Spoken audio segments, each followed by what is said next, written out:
রাজ্যে প্রথম দফার ভোট রয়েছে 19শে এপ্রিল এবং আমরা জানি যে প্রথম দফার ভোটে 3টি আসনে ভোট রয়েছে, কোচবিহার, আলিপুরদুয়ার এবং জলপাইগুড়ি। এবং এই প্রথম দফার 3টি আসনে ভোটের জন্য রাজ্যেই 250 কোম্পানি বাহিনী মোতায়েন থাকছে। 250 কোম্পানি বাহিনী মোতায়েন থাকছে। কোথায় কত বাহিনী থাকছে জানাবেন আমাদের প্রতিনিধি সোমনাথ সঙ্গে রয়েছেন। সোমনাথ, প্রথম দফার ভোটে সেন্সিটিভ এলাকা যদি বলতে হয়, কারণ এখনো পর্যন্ত সব থেকে বেশি অশান্তির খবর যেখান থেকে এসেছে কোচবিহার, সেই কোচবিহারে কি বেশি কোম্পানি বাহিনী থাকছে? এখনো পর্যন্ত কি আপডেট রয়েছে তোমার কাছে? দেখো, যেটা কমিশন সূত্রে জানা যাচ্ছে যে সব থেকে বেশি বাহিনী রাখার প্রস্তাব কোচবিহার লোকসভা আসনের মধ্যে রাখা হয়েছে। কোচবিহার লোকসভা আসনে 112 কোম্পানি কেন্দ্রীয় বাহিনী রাখার প্রস্তাব দেওয়া হয়েছে রাজ্যের মুখ্য নির্বাচনী আধিকারিককে রাজ্য পুলিশের এডিজি আইন শৃঙ্খলার তরফে। পাশাপাশি জলপাইগুড়ি লোকসভা আসনের মধ্যে 75 কোম্পানি এবং আলিপুরদুয়ার জেলায় 63 কোম্পানি আধা সেনা রাখার প্রস্তাব দেওয়া হয়েছে এডিজি আইন শৃঙ্খলার তরফে রাজ্যের মুখ্য নির্বাচন আধিকারিককে। এবং যেহেতু জলপাইগুড়ি লোকসভা আসনের কিছু এলাকা বা শিলিগুড়ির মধ্যেও পড়ে, সেই জন্য শিলিগুড়িতেও 13 কোম্পানি আধা সেনা রাখার প্রস্তাব দেওয়া হয়েছে। সব মিলিয়ে 3 লোকসভা মিলিয়ে 263 কোম্পানি আধা সেনা রাখার প্রস্তাব দেওয়া হয়েছে। এবং যেটা রাজ্য পুলিশের এডিজি আইন শৃঙ্খলার যে বাহিনী মোতায়েনের যে প্ল্যান বা পরিকল্পনা পাঠিয়েছে, সেখানে দেখা যাচ্ছে প্রত্যেকটি বুথেই আধা সেনা রাখার পরিকল্পনা পাঠানো হয়েছে। এবং প্রত্যেকটি বুথে আধা সেনা রাখার পাশাপাশি যে স্ট্রাইকিং পোস্ট থেকে শুরু করে বিভিন্ন ক্ষেত্রে স্ট্রং রুমের নিরাপত্তা বিভিন্ন ক্ষেত্রে যে আধা সেনার সংখ্যা প্রয়োজন হবে, তাতেই দেখা যাচ্ছে 263 কোম্পানি আধা সেনা লাগবে এবং সেই পরিকল্পনায় পাঠানো হয়েছে। এবং তুমি জানো, এখনো পর্যন্ত রাজ্যে 277 কোম্পানি আধা সেনা রাজ্যে এসে পৌঁছাচ্ছে, যার মধ্যে আরো 100 কোম্পানি আধা সেনা পয়লা বৈশাখের মধ্যেই রাজ্যে এসে পৌঁছাবে। একদম একদম ধন্যবাদ। অর্থাৎ বোঝা যাচ্ছে যে প্রথম দফার যে ভোট রয়েছে 3টে জায়গায়, সেখানে 100% বুথেই আধা সেনা মোতায়েন থাকুক এরকম একটা পরিকল্পনা করা হয়েছে, যে কারণে 263 কোম্পানি কেন্দ্রীয় বাহিনী থাকছে শুধুমাত্র ফার্স্ট ফেজে। এবং সব থেকে বেশি আধা সেনা কোথায় মোতায়েন থাকছে সেটা হচ্ছে কোচবিহার, কারণ সেখানে একের পর এক অশান্তির ঘটনা, সেখানে একের পর এক অভিযোগ। এখনো আমরা আপনাদের কাছে কোচবিহারের মাথা ভাঙার একটা অভিযোগ তুলে ধরবো, কারণ ইতিমধ্যে বিজেপির পক্ষ থেকে অভিযোগ দায়ের হয়েছে যে ভোটের আগে নিশীথ প্রামাণিক তার পোস্টার ছেঁড়া হয়েছে মাথা ভাঙায়। নিশীথ প্রামাণিকের পোস্টার ছেঁড়া হয়েছে এরকম একটা অভিযোগ ইতিমধ্যে জানানো হয়েছে। ঠিক কোনো ব্যবস্থা নেওয়া হয়েছে কিনা, আদৌ ঘটনাটা কি ঘটেছে জানাবেন আমাদের প্রতিনিধি রাজেশ সঙ্গে রয়েছেন। রাজেশ, তোমার কাছে জানতে চাইবো ঠিক কি ঘটেছে, নিশীথ প্রামাণিকের দিক থেকে কি অভিযোগ উঠছে এবং কাদের বিরুদ্ধে অভিযোগ, এখনো কোনো ব্যবস্থা, কারণ আর কটা দিন ভোট আসছে, এরকম একের পর এক অশান্তি একের পর এক অভিযোগ উঠছে। দেখো শর্মিষ্ঠা, মাথা শহরের বিভিন্ন ওয়ার্ডে কিন্তু বিজেপির যে প্রার্থী নিশীথ প্রামাণিক তার সমর্থনে ব্যানার, ফেস্টুন, পতাকা কিন্তু লাগিয়েছে বিজেপি কর্মী সমর্থকরা।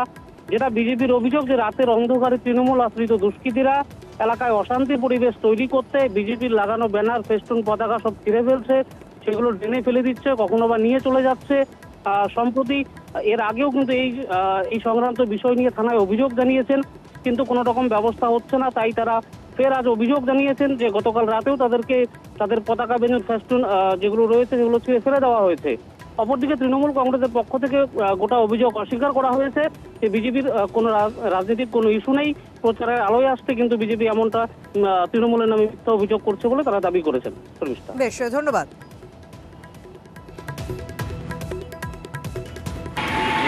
হারমাত দুষ্কৃত রাতের অন্ধকারে বিজেপির সব ফেস্টুন ছিঁড়ে ফেলছে, টেনে ফেলে দিচ্ছে, প্রচুর কাগজের যে পোস্টার লাগিয়েছে আমরা নিশীথ প্রামাণিকের সমর্থনে। টিএমসি হারমাতরা বুঝে গেছে যে এবার মাথাঙা প্রত্যেকটা ওয়ার্ডে তারা হারবে, সেজন্য তারা সন্ত্রাস এবং ব্ল্যাক ফেস্টুন সব শিখছে। নিজেরাই করে দোষ চাপানোর একটা চেষ্টা চলছে এবং প্রচারের আলোয় আসার জন্য কমপ্লেন করছে, কোনো ইস্যু নেই। তৃণমূল কংগ্রেস কর্মীরা নিজের পতাকাকে যেমন ভালোবাসে, অন্যের পতাকাকেও সম্মান করার আমরা সাহস রাখি। আর এবার দিলীপ ঘোষ, বর্ধমান দুর্গাপুরে বিজেপি প্রার্থী দিলীপ ঘোষ, তিনি প্রায় প্রত্যেক দিনই প্রচারে বেরিয়ে এমন কিছু বক্তব্য রাখছেন যার জেরে বিতর্ক, যার জেরে সমালোচনা, এই সমস্ত শুরু হয়েছে। আজ কিন্তু দিলীপ ঘোষের মুখে খেলা হুঁশিয়ারি শোনা গেল। কি বলছেন শুনুন।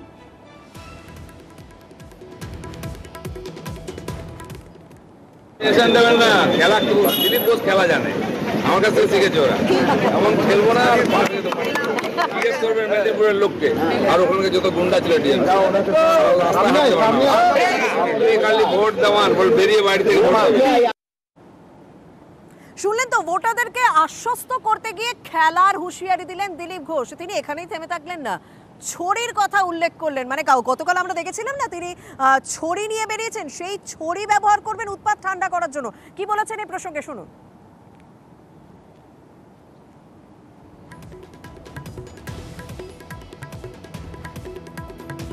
মনে হয় না বর্ধমানে এরকম উৎপাতের লোক আছে, আর থাকলে তাদের ঠান্ডা করার অন্য রাস্তা আমাদের আছে।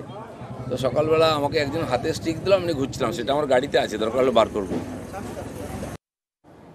আর স্বাভাবিকভাবে থেমে নেই বিপক্ষ, তৃণমূলের পক্ষ থেকেও পাল্টা রিয়াকশন এসেছে। কি বলছে তৃণমূল নেতৃত্ব শুনুন।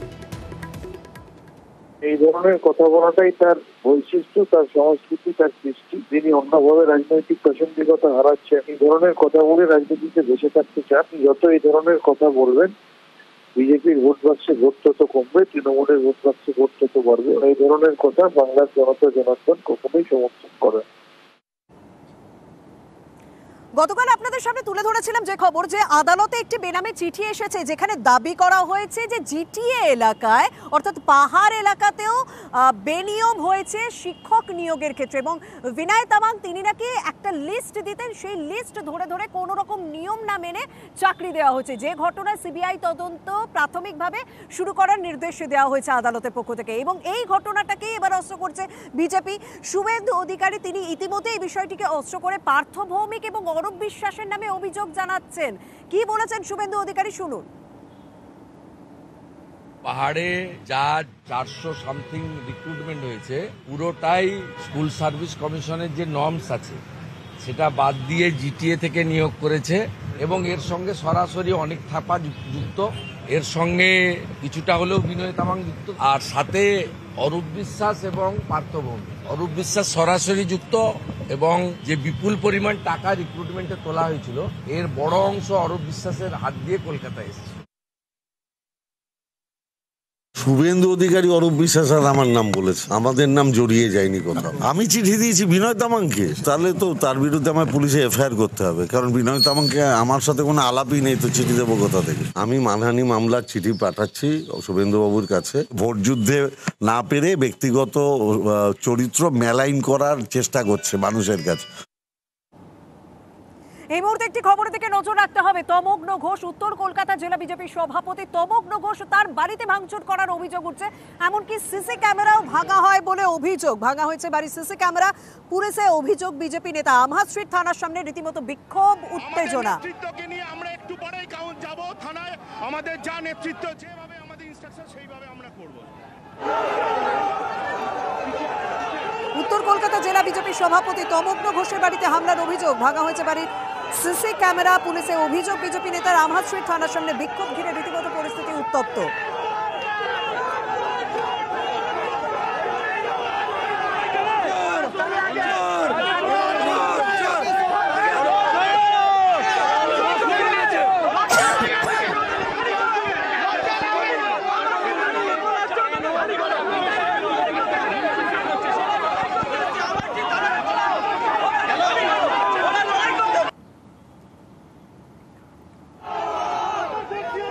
আমহাদ স্ট্রিট থানার সামনে রীতিমতো পরিস্থিতি উত্তপ্ত, কারণ তমগ্ন ঘোষ তার বাড়িতে হামলা চালানো হয়েছে বলে অভিযোগ, তার বাড়ির সিসি ক্যামেরা ভাঙা হয়েছে বলে অভিযোগ। রীতিমতো বিজেপি নেতৃত্ব তারা পৌঁছে গিয়েছেন আমহাদ স্ট্রিট থানার সামনে, রীতিমতো সেখানে বিক্ষোভ, পরিস্থিতি উত্তপ্ত।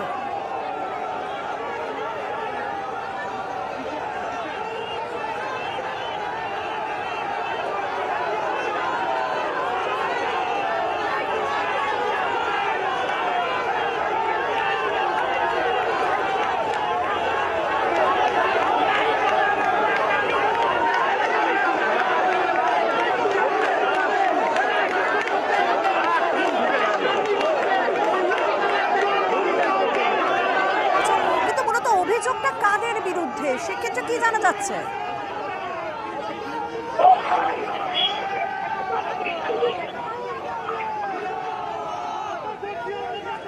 সানিক জানতে চাইব, পরিস্থিতি এখনো উত্তপ্ত রয়েছে আমহাদ স্ট্রিট থানার সামনে। সেই ছবি তুমি তুলে ধরছো, আমরা সেই ছবি দেখালাম, কিন্তু এই যে তমগ্ন ঘোষ তার বাড়িতে হামলা চালানো হয়েছে, সিসি ক্যামেরা ভাঙা হয়েছে, এটা করেছে কারা, কি বলছে বিজেপি নেতৃত্ব? দেখো, বিজেপি নেতৃত্বের তরফে এখনো পর্যন্ত যারা করেছে তাদের নাম কিছু আলাদাভাবে বলা হয়নি, তবে কিছু দুষ্কৃতী রাতের অন্ধকারে এসে বাঁশ দিয়ে তমগ্ন ঘোষের বাড়ির যে সিসি ক্যামেরা, সেই সিসি ক্যামেরা ভেঙে দেয় বলে অভিযোগ। তবে এই মুহূর্তে যে পরিস্থিতি তৈরি হয়েছে, কারণ আমরা জানি তমগ্ন ঘোষের পরিবারে বর্ষিয়ান তৃণমূল নেতা তপন ঘোষ থাকেন, তিনি তমগ্ন ঘোষেরই আত্মীয় হন এবং একই পরিবারে একজন তৃণমূল এবং একজন বিজেপি। সেই কারণে এখন তৃণমূলের তরফে পাল্টা অভিযোগ করা হচ্ছে যে এই ঘটনা বিজেপি ঘটিয়েছে এবং এই ঘটনার সঙ্গে তৃণমূলের কোনো যোগ নেই এবং তারা বিজেপির দিকেই সরাসরি অভিযোগের আঙুল তুলছেন এবং তারাও এখন এসেছেন আমার স্ট্রিট থানার সামনে। সেখানে একেবারে সামনাসামনি দুই পক্ষ এবং পরিস্থিতি যথেষ্ট উত্তপ্ত হয়ে উঠেছে এই মুহূর্তে আমার স্ট্রিট থানার সামনে। রাস্তাঘাট যত অবরুদ্ধ হয়ে রয়েছে, বেশ কিছুক্ষণ ধরে বিজেপি নেতৃত্ব তারা এখানে অবরোধ করে বিক্ষোভ দেখাচ্ছিলেন। এই মুহূর্তে উল্টো দিকে তৃণমূলের যারা সদস্যরা এই এলাকায় যারা তৃণমূল কর্মীরা রয়েছেন তারা এসেছেন, তারা এসেও কিন্তু পাল্টা বিক্ষোভ দেখাচ্ছেন বিজেপির বিরুদ্ধে। সেক্ষেত্রে শানিক জানতে চাইবো যে কতক্ষণ ধরে এই পরিস্থিতি চলছে, কারণ আমহা স্ট্রিট থানার সামনে মানে যথেষ্ট একটা গুরুত্বপূর্ণ রাস্তা, নিত্যযাত্রীদের একটা চাপ থাকে, সেই জায়গায় এরকম দুপক্ষের অশান্তি, দুপক্ষের বিক্ষোভ, পরিস্থিতি উত্তপ্ত, কি পুলিশের পক্ষ থেকে কোনো রকম ব্যবস্থা নেওয়া হচ্ছে? আধিকারিকরা রয়েছেন তারা কিন্তু এখন দুপক্ষকে আলাদা করতেই তারা ব্যস্ত রয়েছেন, কেননা যেরকম ভাবে বিজেপি নেতৃত্ব যারা এসেছিলেন আজকে তমগ্ন ঘোষের সঙ্গে এসে তমগ্ন ঘোষ ভেতরে থানায় যখন অভিযোগ দায়ের করতে যান, সেই মুহূর্তে ভেতরে যখন তমগ্ন ঘোষ গেছেন সেই সময় বাইরে বিজেপি কর্মীরা তারা রাস্তায় বসে পড়েন একেবারে সিটি কলেজের সামনে, আমার স্ট্রিট থানার সামনে।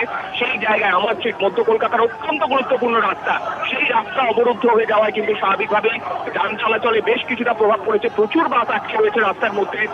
এই মুহূর্তে রাস্তা কিন্তু প্রায় বলতে পারো মিনিট 15 ধরে অবরুদ্ধ কার্যত এবং এই রাস্তা অবরুদ্ধ হওয়ার জন্য যান চলাচল এদিক ওদিক দিয়ে যত ছোট গাড়ি রয়েছে সেগুলো ঘুরে অন্য দিক দিয়ে যাওয়ার চেষ্টা করছে।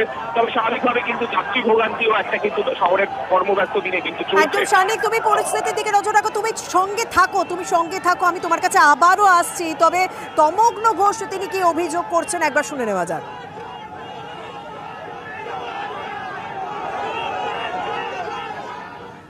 কারোর যদি কিছু চুরি করার হতো, আমার বাড়ি থেকে ডাকাতি করার হতো, নিশ্চয়ই ডাকাতি করে নিয়ে যেত। তারপর সেটা তো হয়নি। প্রথমে সে এলো একটা ভ্যানে করে, তারপরে ওখানে পেছনে বাঁশ রাখা আছে সেটাও জানে, মানে রেকি হয়েছে আগে যে বাঁশ কোথাও রাখা হয়েছে। স্ট্রেট আমার বাড়ির সামনে এলো, এসে দাঁড়ালো, দাঁড়িয়ে সিসিটিভি ওই বাঁশ নিয়ে এসে সিসিটিভি ভাঙলো, আবার বাঁশটা ওখানে রেখে দিয়ে গেল, দিয়ে আবার সে নিয়ে বেরিয়ে চলে গেল। এবং সবচেয়ে মজার কথা হচ্ছে কী হবে, রাত্রিবেলা আমার ফিরতে দেরি হয়, ইলেকশনের সময় হামলা হবে, তো আমার এই যে যার ভাই বোনেরা রয়েছে এরা আমার প্রোটেকশন দেবে, আর যদি আমার মৃত্যু ঘটে তার জন্য সম্পূর্ণ দায়ী হবে তৃণমূল। এই যে আমরা তমগ্ন ঘোষের বক্তব্য শুনলাম, তিনি পুরোপুরি এই ঘটনার জন্য তৃণমূল কংগ্রেসকে দায়ী করছেন শানিক। সেক্ষেত্রে তৃণমূলের কি বক্তব্য? হঠাৎ করে ভোট এগিয়ে আসে, ভোটের ময়দানে যদি এরকম ভাবে পরিস্থিতি উত্তপ্ত হতে থাকে সেক্ষেত্রে তো একটা আইন শৃঙ্খলা নিয়ে আরো বেশি চাপ তৈরি হবে। সেক্ষেত্রে তৃণমূলের কি বক্তব্য? তারা কি এই অভিযোগ কিভাবে দেখছেন, কি বলছেন তারা? দেখো, তমগ্ন ঘোষ আমরা জানি উত্তর কলকাতার বিজেপির সাংগঠনিক যে জেলা রয়েছে সেই জেলার যেমন সভাপতি, তার পাশাপাশি তিনি কিন্তু তাপস রায় এই উত্তর কলকাতা লোকসভা কেন্দ্রে তিনি বিজেপি প্রার্থী, তার মুখ্য নির্বাচনী এজেন্ট। অর্থাৎ সেই তমগ্ন ঘোষের বাড়িতে যখন এইরকম ঘটনা ঘটেছে তমগ্ন ঘোষ সরাসরি তৃণমূলের দিকে আঙ্গুলটা তুলছেন, কিন্তু একই বাড়িতে তার পরিবারের আরেকজন সদস্য তিনি বলছেন তৃণমূল নেতা, সেই কারণে তৃণমূলের তরফে কিন্তু সেই আঙ্গুল সরাসরি আপনার বিজেপির দিকেই ফেলে দেওয়া হচ্ছে। তারা যেটা বলছেন তারা নিজেরাই এই ঘটনা ঘটিয়েছেন এবং ঘটিয়ে তৃণমূলের দিকে তারা আঙ্গুল তুলছেন। অর্থাৎ গোটা ঘটনার সঙ্গে যে তৃণমূলের কোনো যোগসাজশ নেই, স্বাভাবিকভাবে ব্লক তৃণমূল যে নেতৃত্ব এখানকার যারা এখানে এসেছেন বর্তমানে তারা কিন্তু সরাসরি সমস্ত অভিযোগ নস্যাৎ করে দিয়ে তারা কিন্তু অভিযোগের আঙ্গুল সেই বিজেপির দিকেই তুলছেন। স্বাভাবিকভাবে প্রশ্ন উঠছে গোটা ঘটনা ঠিক কি ঘটেছিল, কেননা যে সিসি ক্যামেরা ভাঙা হয়েছে তার আগেও তো নিশ্চয়ই তার ফুটেজ রয়েছে, সেই ফুটেজ দেখে পুলিশ যারা দুষ্কৃতী তাদেরকে যদি গ্রেফতার করতে পারে। একদম শানিক, তুমি আমাদের সঙ্গে থাকো, আমাদের সঙ্গে রয়েছেন তৃণমূল কংগ্রেসের মুখপাত্র শান্তনু সেন। শান্তনুদা, তমগ্ন ঘোষ তার বাড়িতে ভাঙচুর, তার বাড়িতে হামলা, যিনি আবার তাপস রায়ের মুখ্য নির্বাচনী এজেন্টও, এই ঘটনার দায় পুরোপুরি তৃণমূলের ওপর ঠেলা হচ্ছে, কি বলবেন? দেখুন, তৃণমূল কংগ্রেস সন্ত্রাস, গুন্ডাগিরি, অশান্তি রাজনীতি করে না, প্রতিহিংসা রাজনীতি করে না। আর যারা মানুষের সমর্থন পায় না তারাই আইন হাতে তুলে নিয়ে বিশৃঙ্খলা করে, নাটক করে রাজনীতিতে প্রাসঙ্গিক দেওয়ার চেষ্টা করে। কোনো ঘটনা ঘটলে পুলিশ নিরপেক্ষ তদন্ত করবে এবং এটা নিশ্চিত করে বলা যায় যে এই রাজ্যে প্রশাসন নিরপেক্ষভাবে কাজ করে এবং নিরপেক্ষ পদক্ষেপ নেয়, এক্ষেত্রেও তার ব্যতিক্রম হয়। ধন্যবাদ। আমরা কথা বললাম শান্তনু সেনের সঙ্গে এবং তিনি স্বাভাবিকভাবেই অভিযোগ অস্বীকার করলেন সান্নিক, আমরা সেই বক্তব্যও শুনলাম। কিন্তু এখন আমহা স্ট্রিট থানার সামনে পরিস্থিতি ঠিক কোন পর্যায়ে রয়েছে, মানে স্বাভাবিক কি হবে অবস্থা? কারণ এই দুই দলের লড়াই, এই দুই দলের অসাথে, এই দুই দলের বিক্ষোভের মাঝে সাধারণ মানুষকেও কিন্তু সমস্যায় পড়তে হচ্ছে। পুলিশের পক্ষ থেকে কোনো রকম ব্যবস্থা নেওয়া হচ্ছে? পুলিশের তরফে কি ব্যবস্থা নেওয়া হচ্ছে আমি তোমাকে ছবিটাই দেখাচ্ছি সরাসরি। যারা বিজেপি কর্মী সমর্থকরা রয়েছেন তাদের থেকে কিছুটা দূরত্বে যেহেতু তৃণমূল কর্মী সমর্থকরা রয়েছেন, তাই দুপক্ষ যাতে নিজেদের মধ্যে সংঘর্ষে না জড়িয়ে পড়ে, আপাতত কিন্তু পুলিশের যা ফোর্স আছে তারা সেই বিষয়টাকেই সুনিশ্চিত করা হতো তাদের তরফে হচ্ছে, যাতে দুপক্ষ একে অন্যের সঙ্গে সংঘর্ষে না জড়ায়। কিন্তু আপাতত যে রাস্তা, পেছনের রাস্তার অংশটা দেখাবো, সেই জায়গায় কিন্তু এখনো পর্যন্ত পুরোপুরি অবরুদ্ধ হয়ে রয়েছে পেছনে কর্মব্যস্ত আমহা স্ট্রিট। এবং স্বাভাবিকভাবে আজকে বুধবার, শহরের সপ্তাহের একটা কাজের দিন, মধ্য কলকাতার এত গুরুত্বপূর্ণ একটা রাস্তা কিন্তু দীর্ঘক্ষণ ধরে এইভাবেই বন্ধ হয়ে রয়েছে দুপক্ষের এই সংঘর্ষের কারণে। এবার এটাই দেখার যে অভিযোগ বা পাল্টা অভিযোগ যাই থানায় গিয়ে ভেতরে লিখিত আকারে করা হোক না কেন, বাইরের অংশের এই সমস্যা মেটাতে দু দলেরই নেতৃত্ব কি ব্যবস্থা নেন এবং পুলিশের তরফে আপাতভাবে কি ব্যবস্থা নেওয়া হয় সেই দিকেও আমাদের নজর থাকবে। ধন্যবাদ শান্নিক।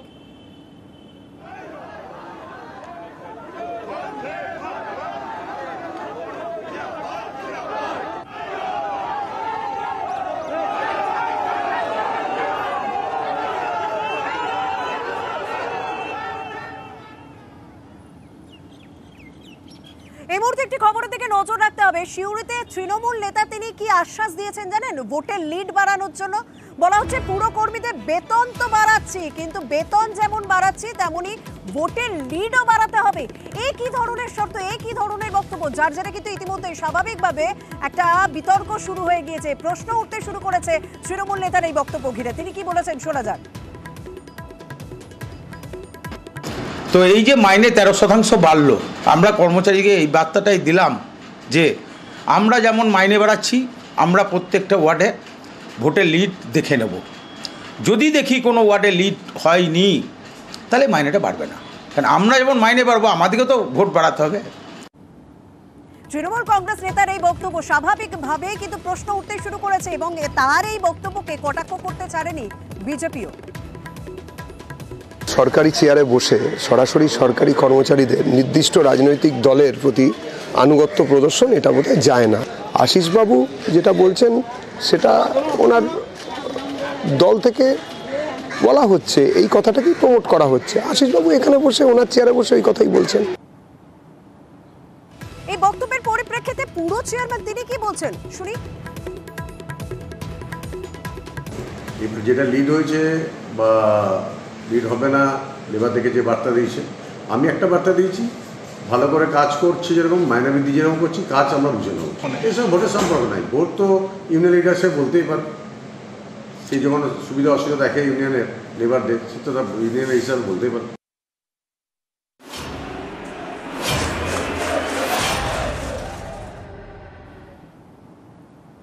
এবার একটু প্রচারের ছবি আপনাদের সামনে তুলে ধরি নাকি। কৃষ্ণনগরের তৃণমূল কংগ্রেস প্রার্থী মহুয়া মৈত্র আজকে পৌঁছে গিয়েছিলেন কৃষ্ণনগর দক্ষিণ বিধানসভার ভাতজাংলা পঞ্চায়েত এলাকায়। সেখানে রীতিমতো তাকে শাক বাজিয়ে অভ্যর্থনা জানানো হলো। মহুয়া মৈত্র থেকে সেখানে জনসংযোগ সারলেন, তিনি সেখানে প্রচার করলেন এবং একেবারে অন্যরকম ছবি ধরা পড়লো আজ প্রচার ঘিরে।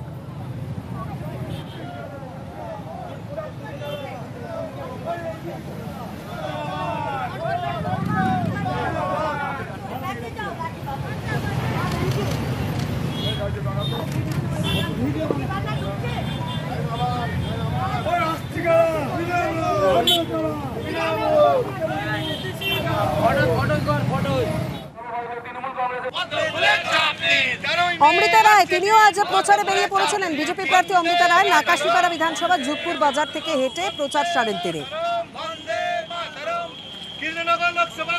বিজেপি প্রার্থী রানী মা স্বাগতম স্বাগতম স্বাগতম। কৃষ্ণনগর লোকসভা কেন্দ্রে বিজেপি প্রার্থী রানী মা স্বাগতম স্বাগতম স্বাগতম। বন্দে মাতরম বন্দে মাতরম বন্দে মাতরম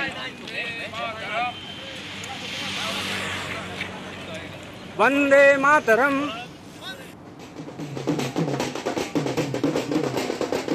ঢাকঢোল বাজিয়ে প্রচারে বাম প্রার্থী বাঁকুড়ার মালিয়ারা হাটতলা বাজারে কর্মী সমর্থকদের নিয়ে প্রচারে সিপিআইএম প্রার্থী শীতল চন্দ্র কৈবর্ত। প্রচারে বেরিয়ে কাস্তে হাতুড়ি তারা চিহ্নে ভোট দেওয়ার আবেদন বিশেষপুর লোকসভা কেন্দ্রে বাম প্রার্থী।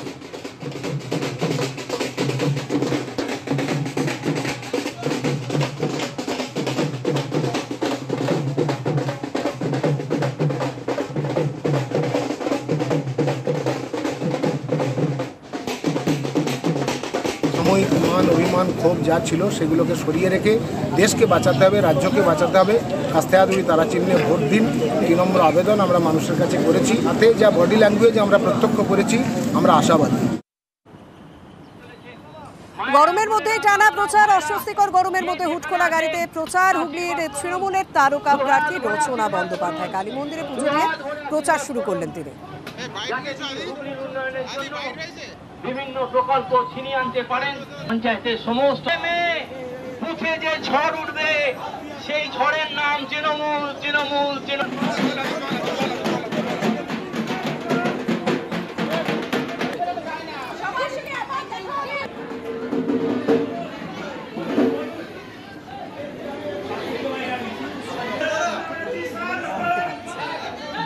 যেগুলো শুনতে পাচ্ছি এখন কি করছে আমার অডিও রিপ্লে।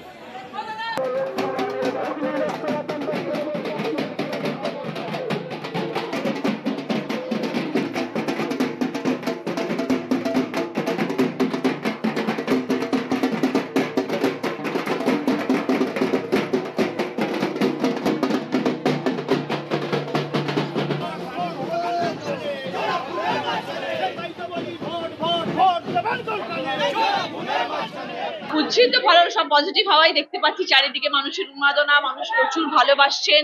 এবার দেখার, কারণ মানুষেরই তো ভোট, এটা তো গণতান্ত্রিক অধিকার, ভোট তারা কাকে দেবে। কিন্তু এবার তাদের নিজেদের ইচ্ছেন তারা কোথায় যাবেন, কার কাছে যাবেন, সত্যের যেন জয় হয়, এটাই আমরা চাই। প্রচারে গিয়ে রাস্তা সংস্কারের কাজে হাত লাগাতে দেখা গেল বিজেপি প্রার্থীকে। রাস্তা সংস্কারের কাজে কোদাল হাতে তুলে নিলেন ঝাড়গ্রামে বিজেপি প্রার্থী প্রণত টুডু। ভোট বড় বালাই, ভোটে প্রচারে বেরিয়ে অনেক ছবিই দেখা যায়। সাধারণ মানুষে তারা ক্ষোভ জানান, তখন বিজেপি প্রার্থী তাদেরও সেই ছবি দেখা গেল। প্রণত টুডু তিনি হাতে কোদাল তুলে নিলেন রাস্তা সংস্কারের জন্য।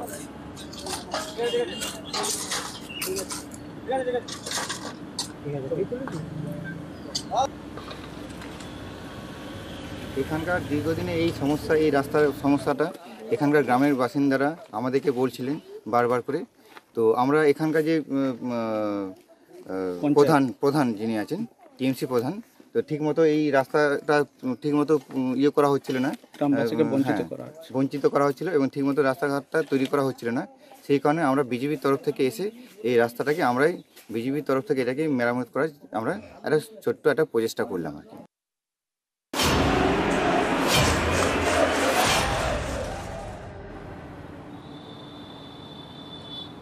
শীতলকুচির দিকে নজর রাখবো।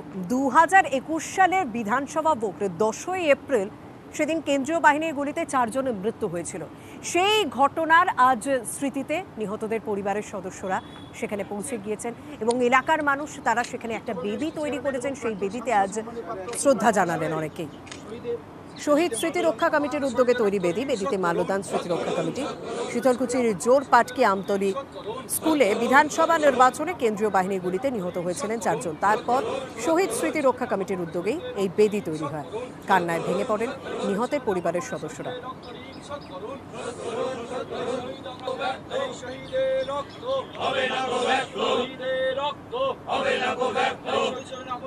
শহীদের রক্ত ঋণ শোধ করুন, আপন মরণে শহীদের রক্ত ঋণ শোধ করুন, আপন মরণে শহীদের রক্ত ঋণ শোধ করুন, আপন মরণে শহীদের রক্ত ঋণ শোধ করুন, আপন মরণে শহীদের রক্ত ঋণ শোধ করুন। এই শহীদের রক্ত। আমার বড় দাদা মনিরুজ্জামান মিয়া ভোট দিতে এসে ভোটের লাইনে নিহত হয়ে যান। তারই আজকে 10ই এপ্রিল 2024 3 বছর পূর্ণ হইল। তার স্মৃতি উদ্দেশ্যে এখানে স্মৃতি মঞ্চ করা হয়েছে, সেখানে পুষ্পাঞ্জলি এবং মাল্যদান করার জন্য এসেছি। একটা সময় ছিল যে সময়টা ভোটটা ছিল একটা আনন্দর একটা বিষয়, আজকে এমন হয়ে যাচ্ছে ভোট মানে একটা আতঙ্কের বিষয় হয়ে যাচ্ছে। গত 2021 সালের 10ই এপ্রিল এই বুথেই ভোট চলাকালীন শান্তিপূর্ণ জনগণের উপর একটা পূর্ব পরিকল্পিতভাবে কেন্দ্রীয় বাহিনীর জওয়ানরা, সিআইএসএফের জওয়ানরা নির্মমভাবে ভোটারদের উপর গুলি চালিয়েছিল। সেই গুলিতে 4 জন শহীদ হয়। এই ঘটনার পরিপ্রেক্ষিতে এলাকার সর্বসাধারণ আমরা যারা আছি নাগরিক, তারা আমরা এই শহীদ স্মৃতি বেদি আমরা নির্মাণ করেছি। এই শহীদ স্মৃতি সৌধে আমরা প্রত্যেক বছর এবার শহীদদের স্মরণ করলাম। ভূপতিনগরে অভিযান চালানোর সময় এনআইএর উপর হামলার ঘটনায় এনআইএর পক্ষ থেকেও মামলা করা হয়, এনআইএর পক্ষ থেকেও অভিযোগ জানানো হয়। সেই ঘটনায় বিচারপতি জয় সেনগুপ্ত এনআইএর আধিকারিক যারা রয়েছেন অফিসারদের রক্ষা কবচ দেওয়া হলো। ভূপতিনগর কাণ্ডে এনআইএ অফিসারদের গ্রেপ্তার নয়, রক্ষা কবচ দিলেন বিচারপতি জয় সেনগুপ্ত। আর ঠিক কি কি বলা হয়েছে জানাবেন আমাদের প্রতিনিধি অর্ণব আমাদের সঙ্গে রয়েছেন। অর্ণব, দেখো, ভূপতিনগর থানার কেস নাম্বার 140 চলতি বছরের, সেই কেস নাম্বারে পুলিশ যে মামলাটি করেছে সেখানে এনআইএ অফিসারদের বিরুদ্ধে অভিযোগ রয়েছে এবং এই এনআইএ অফিসারদের বিরুদ্ধে তদন্ত করার প্রয়োজন রয়েছে। তাই এক্ষেত্রে এনআইএ অফিসাররা তারা গ্রেপ্তারের আশঙ্কা করছেন এবং তারা পুরনো যে মামলা, সেই মামলা তদন্ত করতে গিয়ে কার্যত রাজ্য পুলিশের তারা হেনস্থার শিকার হচ্ছে এই ধরনের মামলার প্রেক্ষিতে। তাই তারা চেয়েছিলেন তাদেরকে রক্ষা কবচ দিক কলকাতা হাইকোর্ট এবং তাদের বিরুদ্ধে যে যে অ্যালিগেশন ভূপতিনগর থানায় আনা হচ্ছে একটি মামলার প্রেক্ষিতে, সেই মামলার মুখকে বন্ধ করে দিক কলকাতা হাইকোর্ট। বিচারপতি জয় সেনগুপ্ত মামলার প্রেক্ষিতে রাজ্যে রিপোর্ট তলব করেছেন এবং 2 সপ্তাহ পরে এই সমস্ত বিষয়টি কেস ডায়েরি থেকে আরম্ভ করে এই রিপোর্ট আসবে। কিন্তু এনআইএ অফিসারদের কোনো রকম গ্রেপ্তার করতে পারবে না ভূপতিনগর থানার পুলিশ। এই রক্ষা কবচ বিচারপতি জয় সেনগুপ্ত দিলেন। কিন্তু তার থেকে যেটা বড় হয়ে গেল যে মামলা শুরু হয়েছিল কেস নাম্বার 140-কে ধরে এনআইএর বিরুদ্ধে, পাশাপাশি আরো বৃহত্তর ষড়যন্ত্র থাকে বাকিদের বিরুদ্ধে। সেই মামলার কিন্তু তদন্তটা কিন্তু এগিয়ে নিয়ে যেতে পারবে ভূপতিনগর থানার পুলিশ। শুধু তাই নয়, ভূপতিনগর থানার পুলিশ তদন্ত করতে গিয়ে প্রথমে 48 ঘন্টা বললো, 72 ঘন্টা আগে নোটিশ দিয়ে এনআইএ অফিসারদের জিজ্ঞাসাবাদও করতে পারবে ভূপতিনগর থানার পুলিশ। অর্থাৎ রাজ্য পুলিশ তদন্ত এগিয়ে নিয়ে যেতে পারবে, এনআইএ অফিসারদের জিজ্ঞাসাবাদের মুখোমুখি টেবিলে বসাতে পারবে। তবে এই একটা কিন্তু আছে, বাট হচ্ছে তাদের সরাসরি কঠোরে জিজ্ঞাসাবাদ নয়, তাদের ভিডিও কনফারেন্সিং এর মাধ্যমে জিজ্ঞাসাবাদ করা যাবে এবং এই জিজ্ঞাসাবাদ পর্বটা এনআইএ যখন বসাবে তার 72 ঘন্টা আগে তাদের নোটিশ করতে হবে। আর এই জিজ্ঞাসাবাদের পর্ব ভিডিও কনফারেন্সের মাধ্যমে ভূপতিনগর থানার পুলিশে সেটা পুরো ভিডিওগ্রাফি সেটা রেকর্ড করতে হবে, আদালত চাইলে সেটা প্লেস করতে হবে এবং এই মামলা 2 সপ্তাহ পর থেকে এই মামলা শুনানির জন্য আসবে এবং 2 সপ্তাহ পর মামলার প্রেক্ষিতে যে অভিযোগগুলি এসছে সেই অভিযোগের প্রেক্ষিতে রাজ্য যেমন রিপোর্ট দেবে, সেই রিপোর্ট এবং তার পাল্টা অন্য কোনো বক্তব্য অন্য কোনো পক্ষে থাকলে সেই প্রক্রিয়াটি 2 সপ্তাহের মধ্যে শেষ হবে এবং মামলা শুনানির জন্য আসবেন 1 মাসের প্রথম সপ্তাহেতে। তবে বিচারপতি জয় সেনগুপ্ত তিনি একটা বিষয় স্পষ্ট করে দিয়েছেন যে ভূপতিনগর থানার পুলিশ যে এফআইআরটা রুজু করে কেসটাকে এগিয়ে নেওয়ার চেষ্টা করছে, সেই কেস নাম্বার 140 তার মুখটা কিন্তু বন্ধ করেনি, তার উপর কোনো স্থগিতাদেশ দেয়নি। একদম খালি এনআইএ অফিসারদের গ্রেপ্তার করা যাবে না, এরকমই একটা রক্ষা কবচ দেওয়া হয়েছে। ধন্যবাদ অর্ণব।